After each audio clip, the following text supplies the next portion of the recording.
نوجوانی کی بے وقوفیاں بڑھاپے میں توبہ کے لیے خوراک ہوتی ہیں۔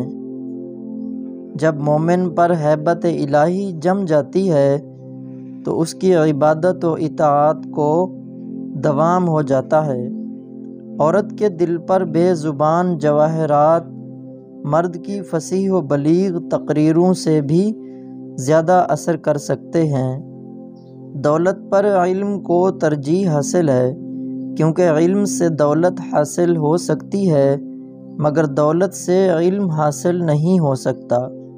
مرد صرف نصف مرد ہے جب تک اس کی بیوی نہ ہو اور وہ گھر سنسان یا شمشان ہے جس میں بچے نہ ہوں۔ دنیا میں ذلت کی ہزاروں صورتیں ہیں، لیکن ان میں ذلت قرض سب سے زیادہ سخت ہے۔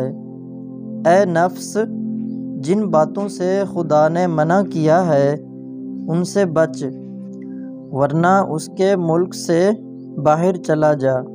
خواہشات رفتہ رفتہ ضروریات درجہ اختیار کر لیتی ہیں۔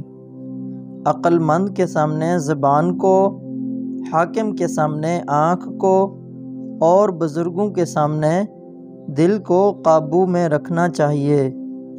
دنیا کی مثال اندھوں کے ہاتھی کی سی ہے کہ جس اندھے کو ہاتھی کے جس عضو کو لگ گیا اس کے خیال میں ہاتھی کی وہی شکل ہے۔